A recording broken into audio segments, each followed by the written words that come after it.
প্রিয় শ্রোতাবৃন্দ, শুভেচ্ছা জানবেন। আজ আপনাদের একটি গল্প শোনাব। গল্পটির নাম আমার একটি পাপের কাহিনী। লিখেছেন সুনীল গঙ্গোপাধ্যায়। তাহলে শুনুন। মেয়েটির সঙ্গে আমার আলাপ হয়েছিল একটা পার্টিতে। তখন আমি থাকতাম অ্যারিজোনায়। মন টন খুব খারাপ। অনেক দিন বাড়ি থেকে চিঠি পাই না, বন্ধুবান্ধবও বিশেষ নেই। আমার মনমরা অবস্থা দেখে আমাদের ডিপার্টমেন্টের অধ্যাপক রিচার্ডসন আমাকে জোর করে একটা পার্টিতে ধরে নিয়ে গেলেন।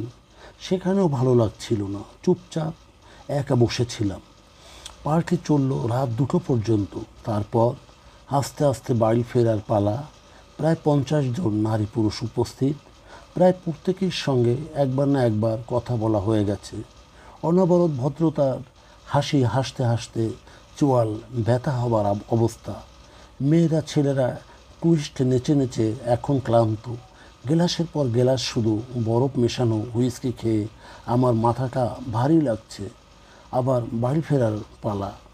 আমার গাড়ি নেই। সেখান থেকে 8 মাইল দূরে আমার অ্যাপার্টমেন্ট। অত রাত্রে ফেরার কোনো উপায়ও নেই। অপেক্ষা করে আছি অধ্যাপক রিচার্ডসন কখন উঠবেন। তার সঙ্গে একসঙ্গেই ফিরব। রিচার্ডসনের বয়স 60-এরও কম নয়, কিন্তু ছেলে ছোকরার মতন তিনিও স্যুট টাই পরা ছেড়েছেন। প্যান্টের উপর শুধু উলের গেঞ্জি। ছেলে ছোকরাদের চেয়েও বেশি উৎসাহে হাসাচ্ছেন। মাঝখানে একবার তুচ্ছক্কর নেচেও নিলেন। উৎসাহ তার কিছুতেই ফুরায় না। হাতের গ্লাস খালি। আর গ্লাস খাবো কিনা মন স্থির করতে পারছি না। বেশি নেশায় যদি লটকে পড়ি তাহলে এই বিদেশ বিভুঁয়ে বদনাম হয়ে যাবে। এই সময় রিচার্ডসন এসে বললেন, ফিল লাইক গোয়িং হোম। তখনই মন স্থির করে আমি তড়াক করে উঠে দাঁড়িয়ে বললাম, ইয়েস, চলো এবার বাড়ি যাওয়া যাক। ঘুমের কথা বললাম না, বললাম কাল সকালে উঠেই একটা পেপার তৈরি করতে হবে। যেন কত লক্ষ্মী ছেলে আমি। পড়াশোনায় কী মন আমার। অধ্যাপক হেসে আমার কাঁধ চাপড়ালেন। রিচার্ডসনের বিরাট থান্ডারবার্ড গাড়ি সদ্য স্টার্ট নিয়েছে। হঠাৎ তিনি বললেন, ওহো, মনিকাকে তো পৌঁছে দেবো বলেছিলাম আমি। তুমি যাও তো, আমি সরকার মনিকাকে ডেকে আনো। মনিকা? পার্টিতেও একটাও বাঙালি মেয়ে দেখিনি। অবাক হয়ে বললাম, কে মনিকা? চিনি না তো। অধ্যাপক বললেন, এখনও মনিকাকে চেনোনি? তুমি একটা বুদ্ধুরাম। এই পার্টিতে সেই তো সবচেয়ে মিষ্টি মেয়ে। দাঁড়াও, আমি ডেকে আনছি। অধ্যাপক যাকে ধরে আনলেন সে মোটেই বাঙালি মেয়ে নয়। ছিপছিপে তরুণী মেম, এবং মিষ্টিই বা কোথায়, হিংস্র বনবিড়ালির মতো। রিচার্ডসন এর বাহুবন্ধনে ছটফট করছে। কিছুতেই সে আসবে না। তখন রিচার্ডসন বললেন, না, এবার বাড়ি চলো, বড্ড নেশা হয়ে গেছে তোমার। বুঝতে পারলাম মেয়েটি ইটালিয়ান। কয়েকদিন আগেই একটা ইটালিয়ান সিনেমা দেখেছিলাম, আন্তোনিয়ানির রাত্রি। সে বইতে উপনায়িকা ছিল মনিকা ভিট্টি নামে একটি মেয়ে। অনেক ইটালিয়ান মেয়ের নামই বাঙালি বাঙালি শোনায়। রিচার্ডসন জোর করে মেয়েটিকে গাড়ির মধ্যে বসালেন। বললেন, সরকার, এই হচ্ছে মনিকা। আর মনিকা মিট সুনীল। মেয়েটি দায়সারাভাবে আমার দিকে ভালো করে না চেয়েই বলল, হ্যালো। তারপর সেই ছেড়ে আসা পার্টির দিকে সতৃষ্ণ চোখে তাকিয়ে রইল। গাড়ি এসে দাঁড়ালো আমার অ্যাপার্টমেন্ট বিল্ডিংয়ের সামনে। আমি নামবার আগেই মনিকা সেখানে হুড়মুড়িয়ে নেমে পড়ল। অধ্যাপক হাত নাড়িয়ে বাই বাই বলে হুশ করে গাড়ি ছেড়ে দিলেন। নির্জন রাস্তায় আমরা দুজন দাঁড়িয়ে। মেয়েটি কাছাকাছি কোথাও থাকে বোধ হয়। ভদ্রতা করে আমি বিদায় নেবার জন্য বললাম, গুড নাইট। মেয়েটিও বলল, গুড নাইট। আমি বাড়ির দিকে পা বাড়ালুম। মেয়েটিও সেদিকে এলো। তারপর একই বাড়ির প্রবেশ পথে এসে দুজনে আবার মুখোমুখি দাঁড়ালুম। আমার ধারণা হলো মেয়েটা অতিরিক্ত মাতাল হয়ে সব কিছু ভুলে গেছে নিশ্চয়ই। আজ ঝামেলা বাঁধাবে দেখছি। মনিকা বুড়ুকুচকা আমাকে জিজ্ঞেস করলো, তুমি আমার সঙ্গে আসছো কেন? Leave me alone. আমার রাগ হলো। আমি বললাম, মাই ডিয়ার ইয়াং লেডি, আমি এই বাড়িতেই থাকি। তুমি আমার পেছনে পেছনে আসছো। মনিকা এবার হাসলো, বলল, ইজ ইট সো? তারপর হাত ব্যাগ থেকে একটি চাবি বার করে বলল, এই দেখো, আমার ঘরের চাবি নাম্বার 83। তোমার কত? আমার ঘরের নাম্বার 73। নতলা বাড়িতে অন্তত 90 জন ভাড়াটে, সকলকে চেনা সম্ভব নয়। তাছাড়া আমি এসেছি মাত্র 1 মাস। আমি বললুম, আমার নম্বর 73, তার মানে তোমার ঠিক নিচের ঘরটা আমার। আমি যেই প্রায় উপরে ধূপধাপ আওয়াজ শুনি, এখন বুঝলাম সেটা তোমারই মধুর পায়ের ধ্বনি।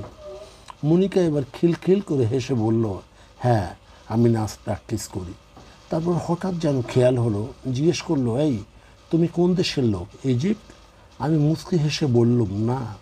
তবে জাপান? ওহ, পৃথিবী এবং তার মানুষজন সম্পর্কে কী জ্ঞান ওর! মজা দেখার জন্য আমি সেবারও বললুম, না।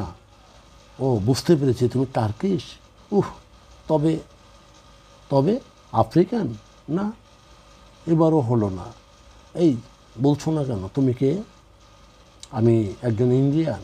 ইন্ডিয়ান শুনে একটু সচকিত হয়ে তাকালো, একটু সন্দেহ আর অবিশ্বাস ওর মুখে খেলা করে গেল। বুঝতে পারছে ও আমাকে আমেরিকায় রেড ইন্ডিয়ান ভাবছে। ফের জিজ্ঞেস করলো, really you are an Indian? হ্যাঁ, খাঁটি ইন্ডিয়ান। এবার মনিকার চোখ উদ্ভাসিত হয়ে উঠল। বুঝতে পেরেছি, you are an Indian from India. আমি প্রাচীন নায়কদের কুর্নিশের ভঙ্গিতে দুহাত ছড়িয়ে কোমর বেঁকিয়ে বললুম, senorita, how wonderful it is to meet a real Indian. গ্রাৎসি সিনোরিটা। মনিকা বলল, এসো, এখানে একটু বসি। আমরা দুজন পোর্চের সিঁড়ির উপর বসে পড়লুম। মধ্যরাত ঝিমঝিম করছে, চওড়া রাস্তার ধপধপে জ্যোৎস্না।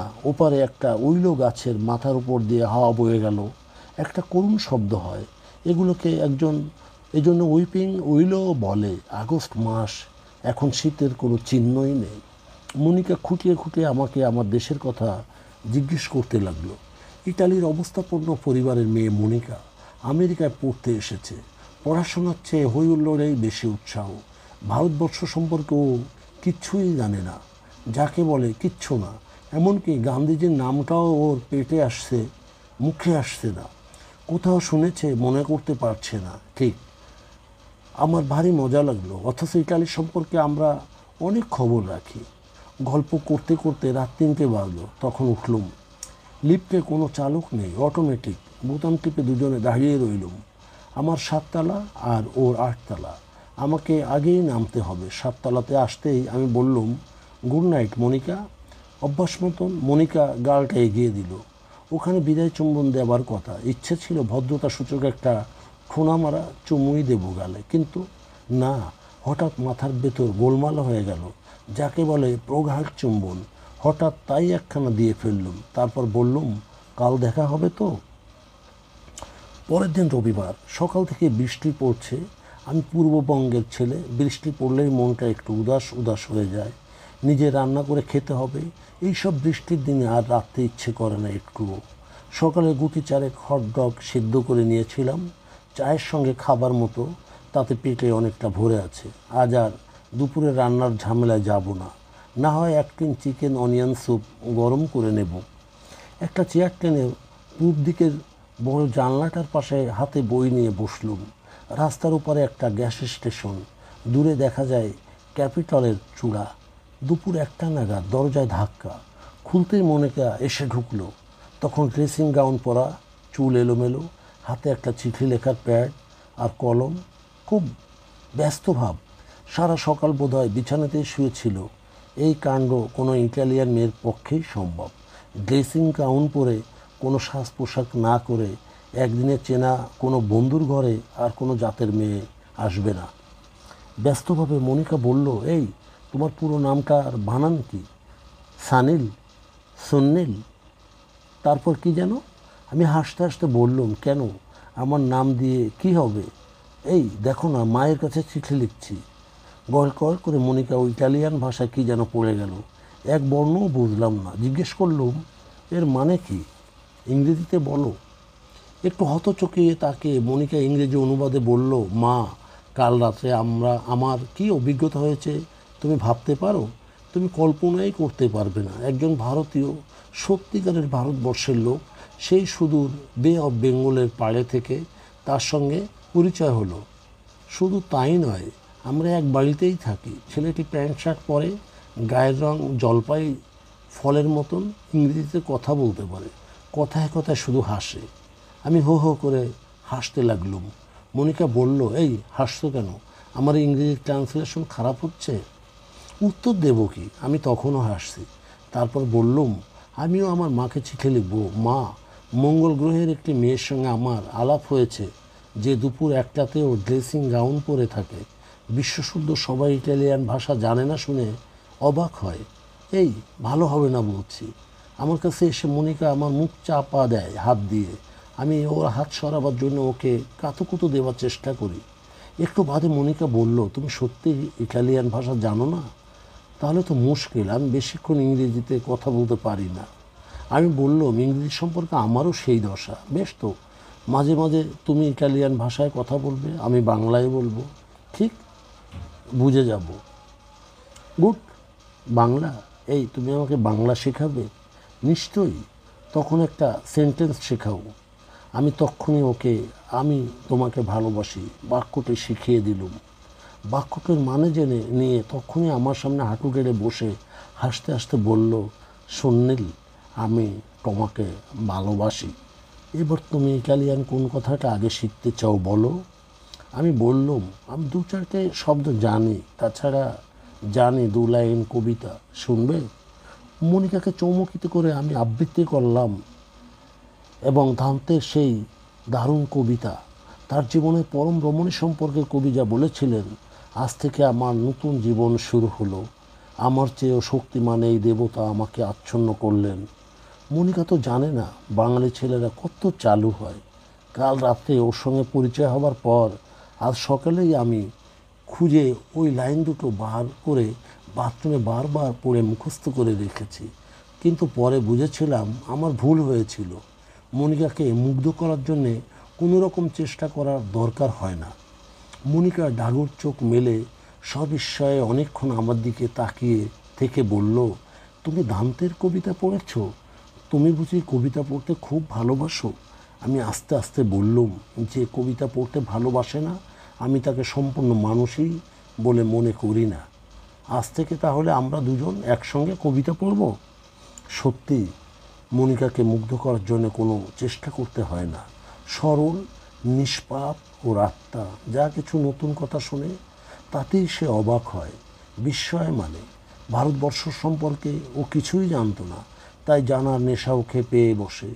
রোমে কিছু ভারতীয় আছে বটে, কিন্তু মিলান শহর থেকে 20 মাইল দূরে একটা ছোট্ট শহরের মেয়ে মনিকা সেখানে কখনো কোনো ভারতীয় চোখে দেখেনি। প্রায় প্রতিদিন সন্ধেবেলা মনিকা আমার ঘরে আসতে লাগলো। দুজনে একসঙ্গে বসে গল্প করি, হাসি, খুনসুটি হয়। ক্রমশ আমরা অন্তরঙ্গ হয়ে পড়লুম। মাঝে মাঝে মনিকা আমার ঘরে এসে রান্না করে দেয়, দুজনে একসঙ্গে খাই।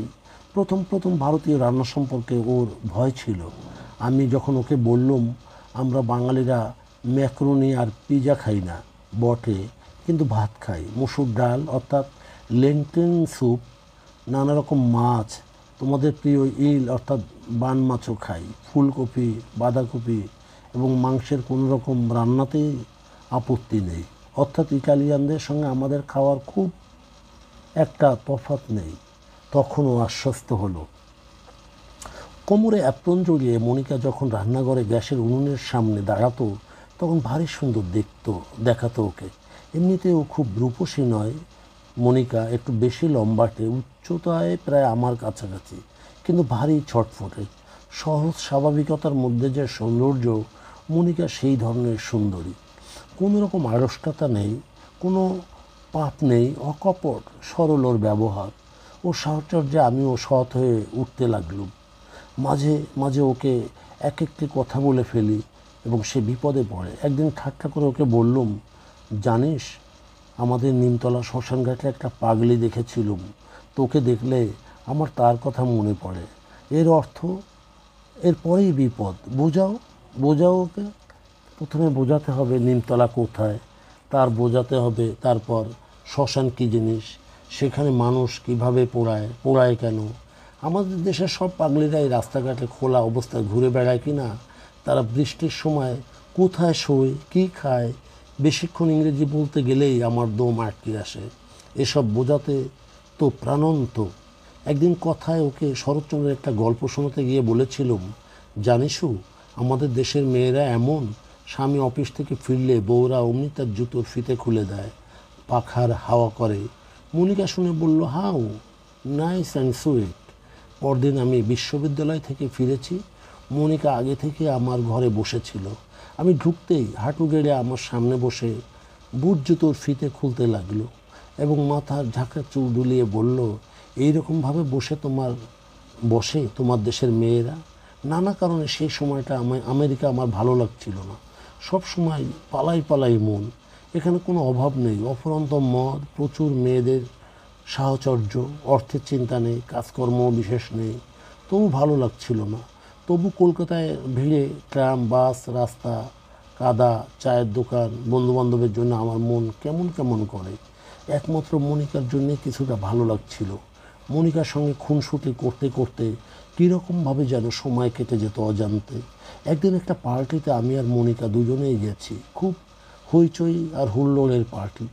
মনিকা নাচতে ভালোবাসে, ওর সঙ্গে ঘুরে ঘুরে নাচছে। আমি অনবরত হুইস্কি খেয়ে যাচ্ছি। এই সময় ডম বলে আমার চেনা একটা ছেলে এসে বলল, এই এই সুনীল, তুমি কি খাচ্ছ, স্কচ না বারবন? এসে একটু জ্যামাইকা রাম খেয়ে দেখো, খুব ভালো জিনিস। একসঙ্গে দু রকম মদ আমার সহ্য হয় না, কিন্তু ঝোঁকের মাথায় রাজি হয়ে গেলুম। গম খুব মাস্তানি দেখাচ্ছিল, একটা রামের গ্লাস নিয়ে এক চুমুকেই শেষ করছে। আমিও ওর সঙ্গে পাল্লা দিতে লাগলুম। একটু বাদেই মাথায় নেশা লেগে গেল। আমি টলতে টলতে মনিকার সামনে গিয়ে বললুম, এসো মনিকা, তুমি আমার সঙ্গে নাচবে, তুমি আর কারোর সঙ্গে নাচবে না। মনিকা খিলখিল করে হেসে বলল, দেখ তোমার নেশা হয়ে গেছে, তুমি চুপটি করে বসো। না, নেশা হয়নি, আমি নাচবো। আবার দুষ্টুমি, যাও ওখানে গিয়ে বসো। মনিকা, তুমি আমায় রিফিউজ করছো? কী পাগলামি করছো, বলছি না তুমি ওখানে গিয়ে বসো, যাও। মাতালের অপমানবোধ বড় সাংঘাতিক। আমার এমন অভিমান হলো যেন মনে হতে লাগলো সমস্ত পৃথিবী আমাকে অবজ্ঞা করছে, আমার আর বেঁচে থাকার কোনো মূল্যই নেই। আমি মাথা নিচু করে গুম হয়ে একটা সোফায় বসে রইলুম। আমার হাত থেকে বারবার সিগারেট খসে পড়তে লাগলো। বাড়ি ফিরতে হলো একসঙ্গেই। ফেরার পথে আমি মনিকার সঙ্গে একটাও কথা বললুম না। লিফট এসে থামলো আমার ঘরের তলায়। আমি বিদায় না জানিয়ে বেরোতে যাচ্ছি। মনিকা বলল, দাঁড়াও, আমি তোমাকে ঘরে পৌঁছে দিয়ে আসছি। আমার তখন মাথা ঘুরছে, আমার তখন হাত নেই, পা নেই, গোটা শরীরটাই যেন শুধু একটা প্রবল ভারী মাথা। তবুও আমি রুক্ষভাবে বললুম, না, কোনো দরকার নেই, থ্যাঙ্কস এ লট। মনিকা জোর করে আমার বাহুর নিচে ওর হাত ঢুকিয়ে এগিয়ে এলো। আমি ওকে শুদ্ধ দুলছি, তবু আমার মাথা প্রবল অভিমান ভরে বলছে, ওকে ছেড়ে দাও, ছেড়ে দাও। মেয়েদের কেউ কখনো বিশ্বাস করে? কোনোরকম অ্যাপার্টমেন্টের দরজাটা খুলে ঘরে পা দিয়েছি। কিসে একটা হোঁচট লাগতেই বিশ্বব্রহ্মাণ্ড দুলে উঠল। আমি সেখানেই পড়ে অজ্ঞান হয়ে গেলুম, আর কিচ্ছু মনে নেই। জ্ঞান হলো শেষ রাতে। সঙ্গে সঙ্গে ধর্মড় করে উঠে বসলুম। আমি কোথায়? আমি নিজের বিছানাতেই। আমার পা থেকে জুতা খুলে নেওয়া হয়েছে, গায়ে কোট নেই, গলায় টাই নেই, গায়ে কম্বল চাপা দেওয়া। পাশে মনিকা গুটিসুটি মেরে শুয়ে আছে, শিশুর মতো প্রশান্ত ঘুম তার মুখে। দরজার কাছে যেখানে আমি পড়ে গিয়েছিলাম সেখানে অল্প অল্প বমির দাগ। নিজের মুখে হাত দিলাম, কিচ্ছু নেই। মনিকা আমার জামা জুতো খুলে দিয়েছে, বমি মুছেছে, তারপর আমার এই হেভি লাশ টেনে এনে বিছানায় শুয়েছে। অনুশোচনায় ও গ্লানিতে আমার মন ভরে গেল। সঙ্গে সঙ্গে একটা গভীর মমতাবোধে আচ্ছন্ন হয়ে গেল মন। মনে হলো, এই পৃথিবীতে আমি শুধু বেঁচে আছি, এটাই কি বিরাট ঘটনা? আমাকে এক বুক কাদার মধ্যে যদি শিকল দিয়ে বেঁধে কৃতদাস করেও রাখা হয়, তবুও আমি বেঁচে থাকতে চাইব। খুব নরমভাবে আমি মনিকার কপালে হাত বুলোলুম একবার। মনিকা একটু কেঁপে উঠে ঘুমের ঘোরে আমাকে জড়িয়ে ধরল। আমি নুয়ে ওর কপালে একটু চুমু খেলাম। মনিকা চোখ মেলে তাকালো, বলল, ওহ, বড্ড শীত করছে। আরও দৃঢ়ভাবে আলিঙ্গন করতেই এক নিমেষে চলে এলো উষ্ণতা। পাখির বাসার মতো গরম ওর বুক। সেখানে মুখ গুজে কাতরভাবে আমি বললাম, মনিকা, তুমি আমার উপর রাগ করোনি তো? আমার কানের কাছে মুখ এনে মনিকা বাংলায় বলল, সুনীল, আমি তোমাকে ভালোবাসি। আবার জ্ঞান হারালাম। আমাদের দুজনের পোশাক ছিটকে পড়ল খাটের বাইরে। চুমু খেতে খেতে আমার জিভ আলজিভ স্পর্শ করতে ছুটে গেল ওর। আমি পিঠে এমন খিমচে ধরল মনিকা যে স্পষ্ট টের পেলাম সেখান থেকে রক্ত ঝরছে। এক ধরনের অসহ্য সুখের যন্ত্রণায় গোঙাতে লাগলাম আমরা দুজনেই। ঘুম ভাঙল বেলা 9টায়। চোখ মেলেই তড়াক করে লাফিয়ে উঠে ড্রেসিং গাউন চাপিয়ে দরজার তলা থেকে খবরের কাগজটা টেনে নিয়ে আমি মুখ আড়াল করলুম। মনিকা তার আগেই স্নান সেরে নিয়েছে। কিচেনে টুংটাং শব্দ শুনতে পাচ্ছি। একটু বাদেই মনিকা আমাকে চা খেতে ডাকলো। চায়ের টেবিলে দুজন নিঃশব্দ, পরস্পরের চোখের দিকে তাকিয়ে আবার চোখ নামিয়ে নিচ্ছি। বেশ কিছুক্ষণ বাদে আমি গাঢ় স্বরে ডাকলুম, মনিকা। ও বলল, চুপ, এখন কোনো কথা হবে না। আমাকে একটা কথা বলতে দাও। না, কিচ্ছু বলো না, আমাকে বলতেই হবে। শোনো, যা হয়েছে তার জন্য আমি কোনো অনুতাপ করতে চাই না, কিন্তু আমাকে স্বার্থপর সুবিধাবাদী তুমি ভেবো না। তুমি যা বলবে আমি তার সব কিছুই করতে রাজি, এমনকি বিয়েও। চুপ, ও কথা বলো না। সুনীল, কেন? বিয়ে কি ওইভাবে হয়? কোনো অবস্থার চাপে কিংবা কোনো ঘটনার ফলে? বিয়ে হয় আরও পবিত্র কারণে। মনি, তুমি তো জানো তা হয় না। তুমি আঘাত পেও না, এ নিয়ে আমার আর কথা বলবো না। হ্যাঁ, এসো, এটা আমরা ভুলে যাই। আমার মায়ের অনেক দিন থেকে অসুখ। অন্য কোনো ধর্মের লোককে যদি আমি বিয়ে করি তিনি সহ্য করতে পারবেন না, তাকে আমি আঘাত দিতে পারবো না। মাকে আমি ভীষণ ভালোবাসি। তুমি এ নিয়ে কিছু ভেবো না, দোষ তো আমারই।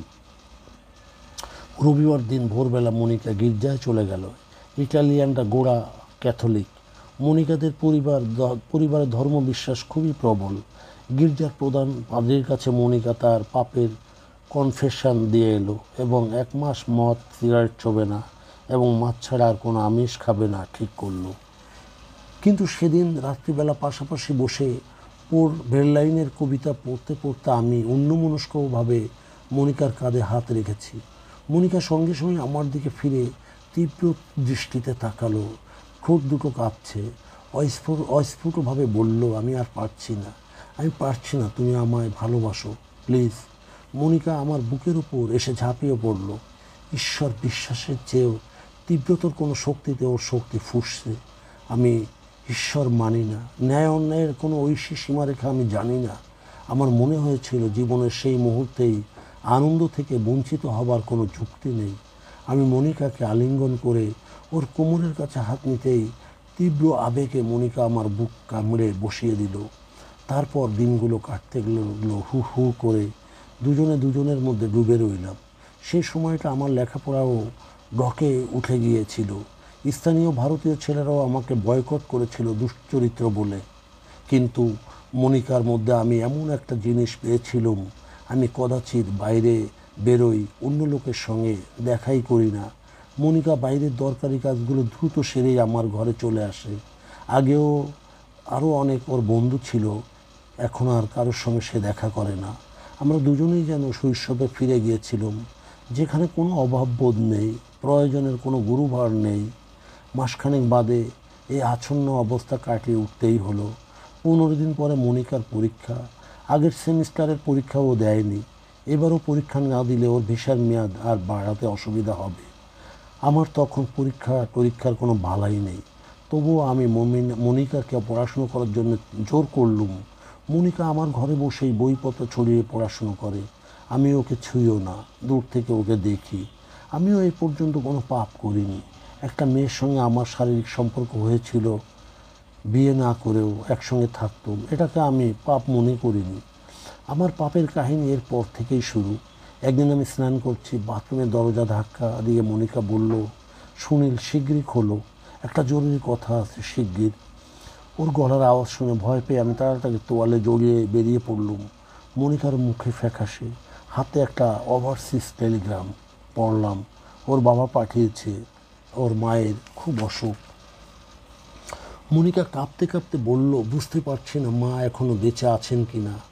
মাকে আমি আর দেখতে পারবো না। তা কি হয়? তুমি বলো, তা কি হয়? অসম্ভব, আমি আজই যাব। মনিকার মায়ের বারণ ছিল মনিকা যেন কখনো প্লেনে না চাপে। প্লেন সম্পর্কে তার দারুণ ভয়। ইউরোপ আমেরিকায় এখনও এরকম মাও আছে, কিন্তু এখন জাহাজে যাবার সময়ও নেই। মাকে দেখার জন্য মনিকা দারুণ ব্যস্ত হয়ে উঠল। সেই দিনই সে প্লেনে চাপতে চায়। স্টুডেন্ট কনসেশন পেলেও প্লেনে ভাড়া প্রায় $300 লাগবে। মনিকার কাছে তখন সব মিলিয়ে $150 ছিল। আমার নিজের কাছে ছিল $82। তার থেকে $75 ওকে দিয়ে দিলাম। বাকি টাকাটা ওর দুই বান্ধবীর কাছ থেকে ধার করে সেদিন বিকেলেই প্লেনের টিকিট কাটলো। টিকিট পেতে অসুবিধা হলো না। আমি এয়ারপোর্টে মনিকাকে তুলে দিতে গেছি। তখনও সময় আছে। মালপত্র জমা দিয়ে এদিক সেদিক ঘুরছি আমরা। সঙ্গে টাকা কড়ির অবস্থা সংকটজনক। ইচ্ছে থাকলেও এয়ারপোর্টের বারে গিয়ে বসার উপায় নেই। মেশিন থেকে দুটো কোকাকোলার বোতল নিয়েই তৃষ্ণা মিটিয়েছি। মনিকা আমাকে বলল, গিয়ে যদি দেখি মা একটু ভালো হয়ে গেছেন তাহলে আমি 7 দিনের মধ্যে ফিরে আসব। এবার আমি পরীক্ষা দেবই। আমি বললুম, আমার মনে হচ্ছে তোমার মা আরও ভালো হয়ে উঠেছেন এর মধ্যে। আচ্ছা দেখি ইন্ডিয়ান যোগীর কথা মেলে কি না। ঠিক মিলবে। মিললে তুমি ফিরবে তো? নিশ্চয়ই। নাকি বাড়িতে গিয়ে আমার কথা ভুলে যাবে? ইস, ওরকম কথা বললে সবার সামনেই তোমার গলাটা কামড়ে দেবো বলছি। দাও না, আপত্তি নেই। কে জানে এই শেষবার কিনা। ছি, আবার ওই কথা। একটু বাদেই মাইকে যাত্রীদের নাম ডাক শোনা গেল।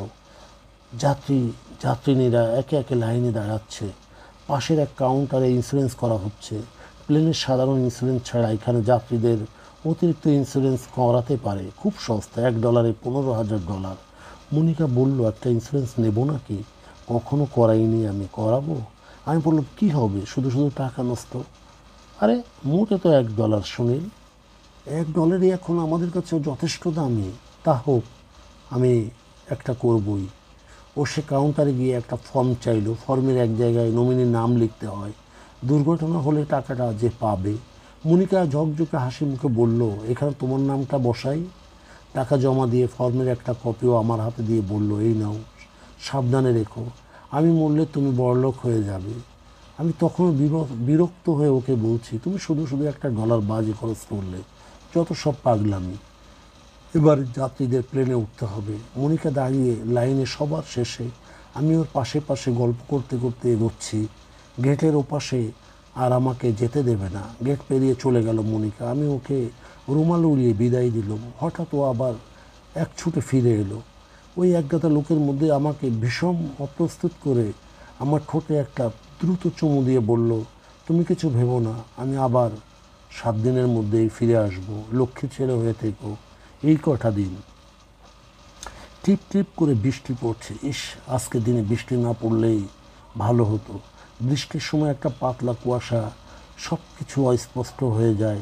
প্লেনের জানলার ধারে সিট পেয়েছে মনিকা। বৃষ্টি না পড়লেও আরও কিছুক্ষণ আমি ওর শরীরের অস্পষ্ট আভাস দেখতে পেতুম।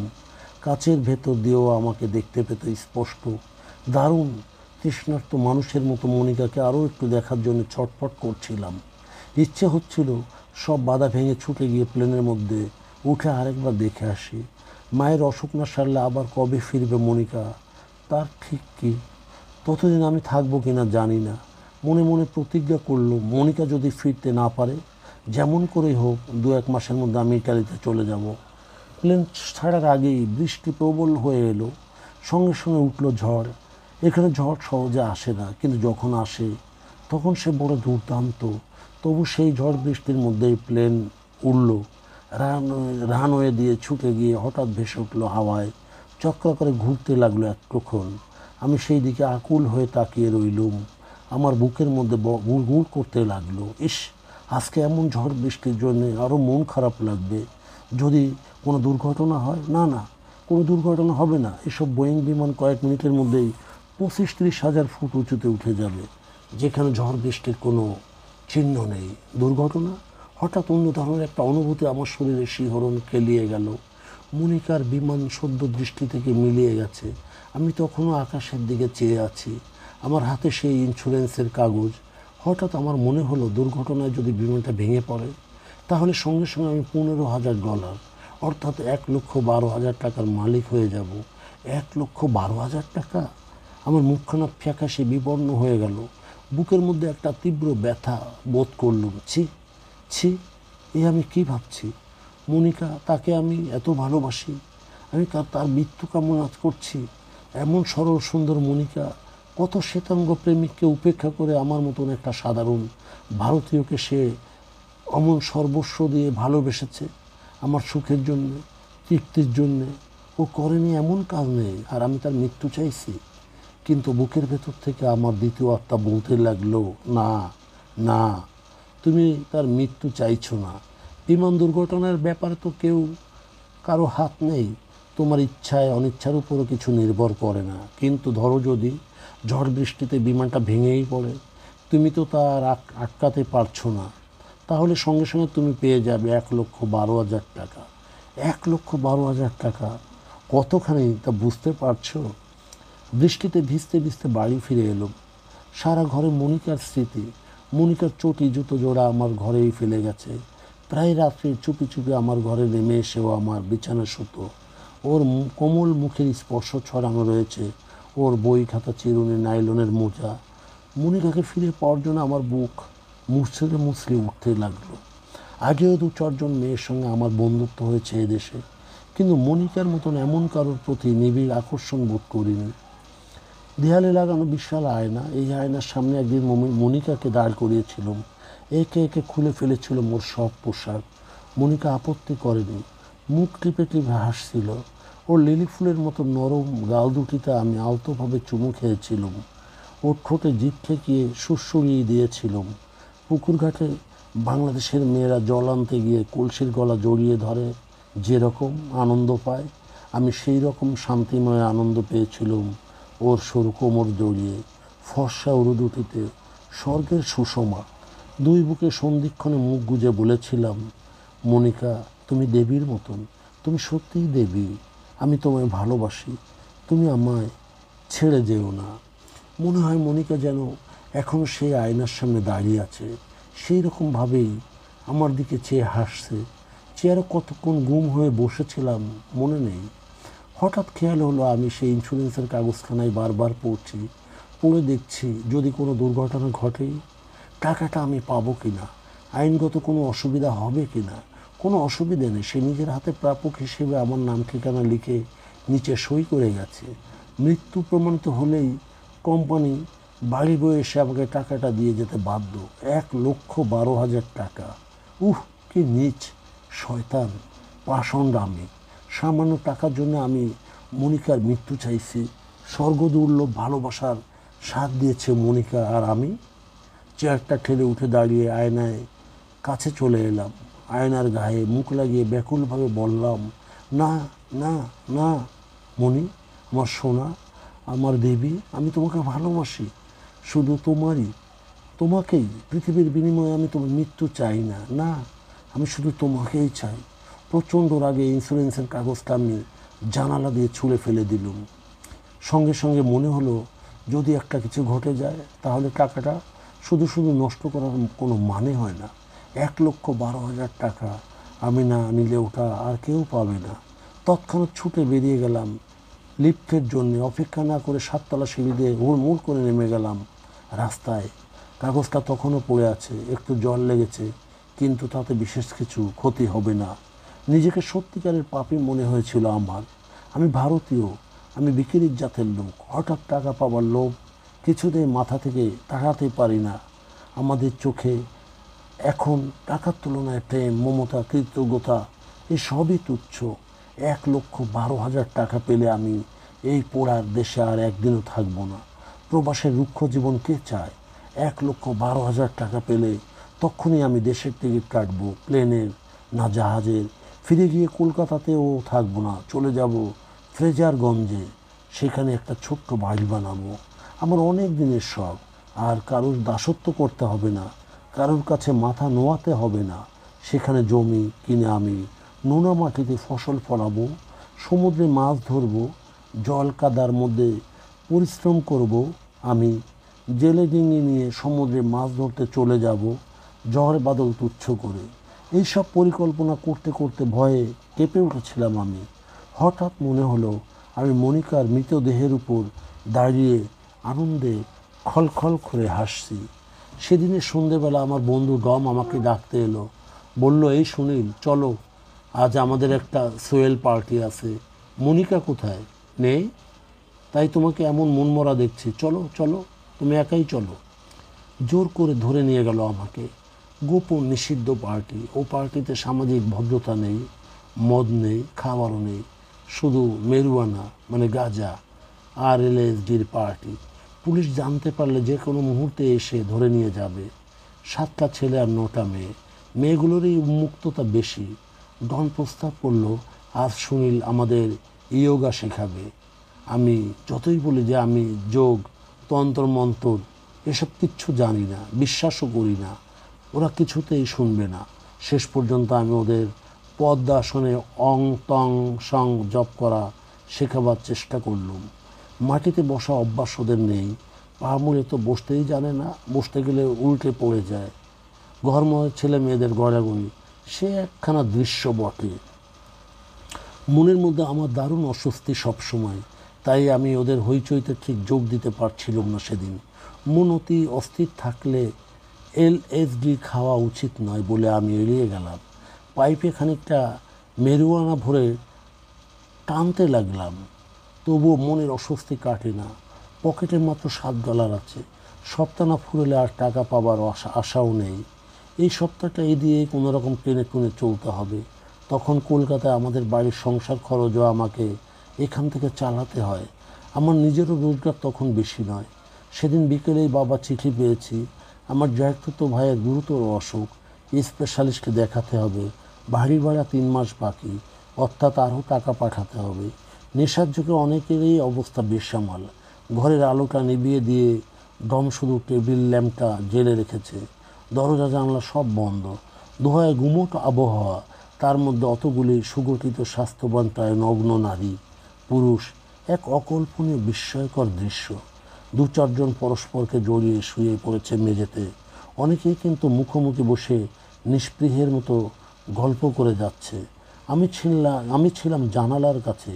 এই সময় ক্যারোলিন বলে একটা মেয়ে আমার কাছে এসে বলল, এই তুমি একা একা এমন প্লাম ফেসে হয়ে বসে আছো কেন? আমি উত্তর না দিয়ে শুধু একটু হাসলাম। ক্যারোলিনের বিশাল চেহারা, শক্ত উন্নতি স্থান, কলা গাছের মতো 2 উরু। শিল্পীদের মডেল হয় ক্যারোলিন।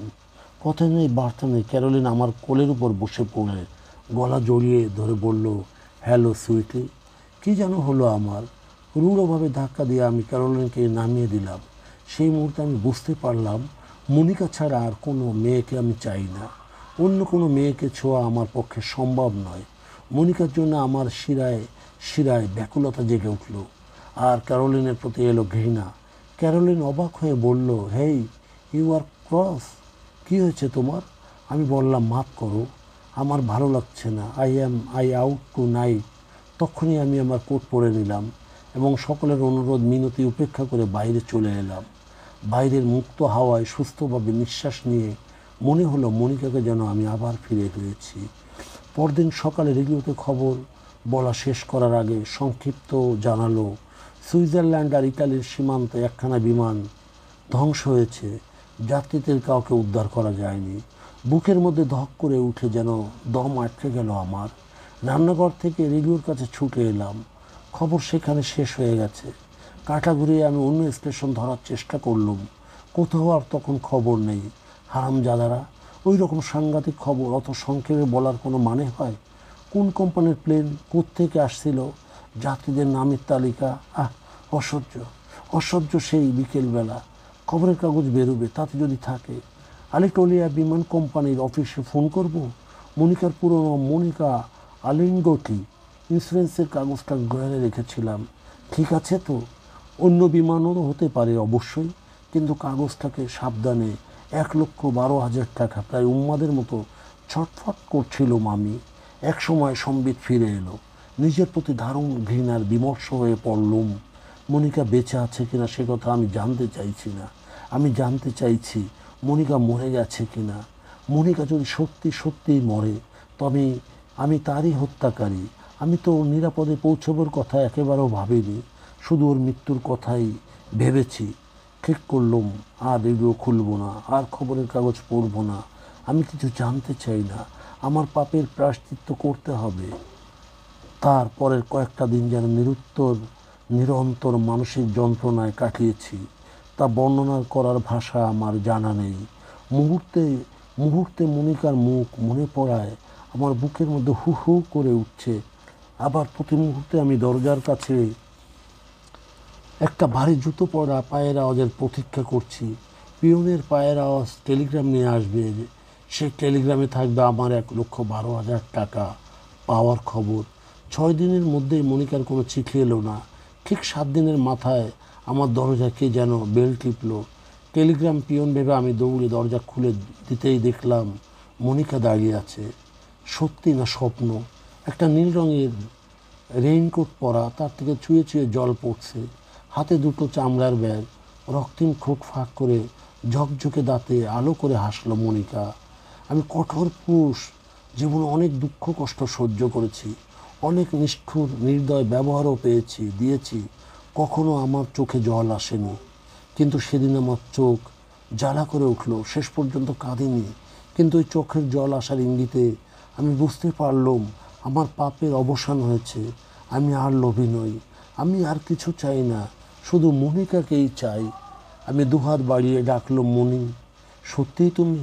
হাতের ব্যাগ দুটো ঘরে ছুঁড়ে ফেলে দিয়ে মনিকা ছুটে এসে আমার বুকে ঝাঁপিয়ে পড়ল, বলল, আমি কথা রেখেছি, দেখো আমি ঠিক 7 দিনের মধ্যে ফিরে এসেছি। আমি কোনো কথা বলতে পারছিলাম না, ওকে জড়িয়ে ধরে চুপ করে রইলাম। ও আবার খুশি খুশি গলায় বলল, তোমার কথাই সত্যি হয়েছে, গিয়ে দেখলাম মা আমার ভালো হয়ে গেছেন। আমি না গেলেও পারতুম, যাকগে গিয়েছে, ভালোই হয়েছে, নিজের চোখে দেখে এলাম। এখন নিশ্চিন্তে পড়াশোনা করতে পারবো। এই কদিন শুধু তোমার কথাই ভেবেছি, তুমি নিশ্চয়ই আমার কথা একটুও ভাবনি তো? এই, আমি তবু চুপ করে রইলাম। এই, তুমি কথা বলছো না কেন? মনিকা, আমি খুব খারাপ লোক। এই কয়েকদিন শুধু আমি ভেবেছিলাম যদি তোমার কোনো দুর্ঘটনা হয়। তুমিও তাই ভাবছিলে? মনিকা আমাকে ছেড়ে সোজা হয়ে দাঁড়ালো, তারপরে পরিপূর্ণ ফুলের মতো হাসি মুখে বলল, জানো, আমার মাও শুধু ওই কথাই ভাবছিলেন। মা যখন শুনলেন আমাকে টেলিগ্রাম পাঠানো হয়েছে, তখন থেকে মার কী চিন্তা আমি প্লেনে আসব, মা ভাবতেই পারেন না। ফেরার সময় যখন প্লেনে এলুম, মার কী কান্নাকাটি, কিছুতেই আসতে দেবেন না। প্রায় প্লেনে অ্যাক্সিডেন্ট হয়, আমি যদি মরে যাই। শুধু এই কথাই। তুমিও দেখছি আমার মার মতনই। না, সেরকম নাই, আমি খারাপ লোক। আমি তোমার মৃত্যুর কথা অনবরত ভাবছিলাম, আর জানি তুমি সত্যিই আমাকে ভালোবাসো। না, না, আমি তোমাকে ভালোবাসার যোগ্য নই, পাগল। তুমি কিছু বোঝো না। শোনো, যে যাকে যত বেশি ভালোবাসে সে তত বেশি তার বিপদের কথা চিন্তা করে। দেখো না, ছেলে মেয়েরা যখন বাইরে খেলাধুলা করতে যায়, মা তখন বলেন, দেখিস গাড়ি চাপা পড়িস না, মারামারি করিস না, চোর ডাকাত যেন না ধরে। শুধুই বিপদের কথা, ভালো কথা কি বলে? ভালোবাসার নিয়ম এটাই। মার মতো তুমিও আমার মৃত্যুর কথাই শুধু ভেবেছ। মা ছাড়া আমাকে আর কেউ এত ভালোবাসেনি তোমার মতো। আমি আচ্ছন্ন অভিভূত মানুষের মতো দাঁড়িয়ে রইলাম। মনিকা অভিমানী গলায় বলল, তুমি আমাকে একটু আদর করোনি তখন থেকেই, এসো। মনিকা নিজে এসে আবার আমার বুকে বাঁধা রাখলো। আমি ওকে জড়িয়ে ধরে মুখ গুজলাম ওর পিঠে, আমার 2 হাত ওর পিঠের ওপর রাখা। সেদিকে তাকিয়ে মনে হলো এই হাত মনিকাকে হত্যা করতে চেয়েছিল।